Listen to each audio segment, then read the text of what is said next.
ये खबर KR मंगलम university द्वारा प्रस्तुत की गई है।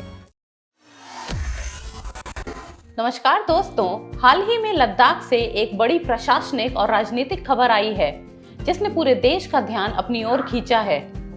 लद्दाख प्रशासन ने घोषणा की है कि केंद्र शासित प्रदेश यानी कि यूनियन टेरिटरी के सभी 7 जिलों में ऑटोनॉमस हिल डेवलपमेंट काउंसिल्स का गठन किया जाएगा। प्रशासन का कहना है कि यह डेमोक्रेटिक डिसेंट्रलाइजेशन की दिशा में एक ऐतिहासिक कदम है।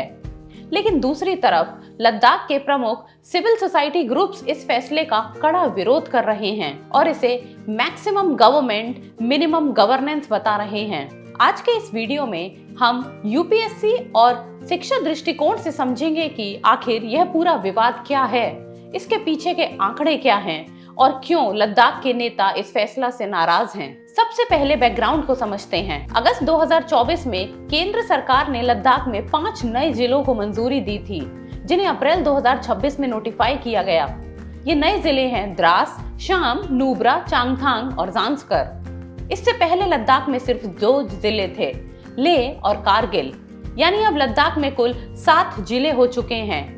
लद्दाख के चीफ सेक्रेटरी के अनुसार लद्दाख ऑटोनॉमस हिल डेवलपमेंट काउंसिल एक्ट के सेक्शन 3 क्लॉज 1 में साफ लिखा है कि हर जिले में एक हिल काउंसिल होनी चाहिए। भौगोलिक दृष्टि से देखें तो लद्दाख 60,000 वर्ग किलोमीटर में फैला भारत का सबसे बड़ा केंद्र शासित प्रदेश है, लेकिन इसकी आबादी सिर्फ 3 लाख के करीब है। यहाँ गांव एक दूसरे से ऊंचे पहाड़ों और दर्रों यानी कि माउंटेन पासेस से अलग हैं। इसलिए प्रशासन का कहना है कि हर जिले को अपनी काउंसिल मिलने से जमीनी स्तर पर विकास तेजी से होगा।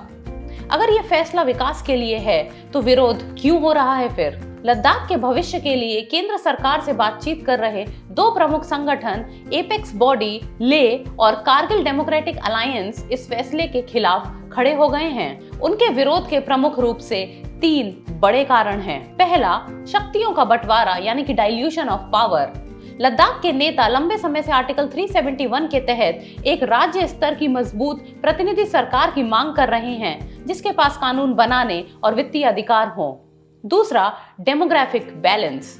लद्दाख के इन 7 जिलों में से 5 जिले बौद्ध बहुसंख्यक यानी कि बुद्धिस्ट मेजॉरिटी हैं और केवल 2 जिले यानी कि कारगिल और द्रास मुस्लिम बहुसंख्यक हैं। केडीए का आरोप है कि इस नए नक्शे और काउंसिलों के गठन से लद्दाख की राजनीतिक एकता यानी कि पॉलिटिकल यूनिटी प्रभावित हो सकती है। और तीसरा, टूथलेस काउंसिलों का सच।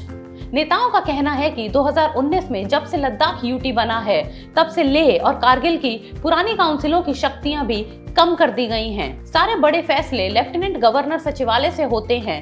ऐसे में पहले से मौजूद काउंसिलों को मजबूत करने के बजाय 7 नई काउंसिल बनाना सिर्फ एक प्रशासनिक दिखावा है। शैक्षिक दृष्टिकोण से यहाँ इंस्टीट्यूशनल ओवरलैप की एक बड़ी चुनौती सामने आ रही है। कागजों पर LAHDC अधिनियम 1997 के तहत इन काउंसिलों के पास जमीन के आवंटन, टैक्स वसूलने, जिला बजट बनाने और स्थानीय नौकरियों में भर्ती के बड़े अधिकार हैं। लेकिन अब लद्दाख में एक साथ कई प्रशासनिक स्तर होंगे। पहला, पंचायती राज संस्थाएं। दूसरा, ये 7 जिला स्वायत्त हिल काउंसिल यानी कि AHDCs।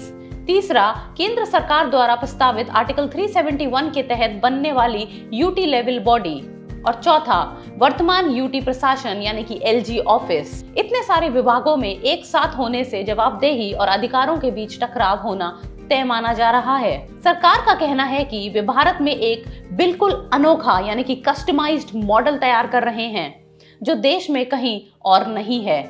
लेकिन लद्दाख के नेताओं को डर है कि यह लद्दाख के आंदोलन को कमजोर करने की कोशिश है। 2019 में जम्मू कश्मीर से अलग होकर केंद्र शासित प्रदेश बनने के बाद से ही लद्दाख में केंद्र सरकार और स्थानीय लीडरशिप के बीच एक ट्रस्ट डेफिसिट यानी कि विश्वास की कमी रही है। साल 2026 लद्दाख के राजनीतिक इतिहास के लिए एक निर्णायक वर्ष साबित होने जा रहा है, क्योंकि अगले कुछ हफ्तों में केंद्र और लद्दाख के नेताओं के बीच आर्टिकल 371 के अंतिम फ्रेमवर्क को लेकर बैठकें होनी हैं। तो आपको क्या लगता है, क्या 7 जिला काउंसिल बनने से लद्दाख का असली विकास होगा या राजनीतिक ताकत कमजोर होगी? कमेंट सेक्शन में अपनी राय जरूर बताएं। वीडियो अच्छी लगी हो तो लाइक, शेयर और सब्सक्राइब जरूर करें।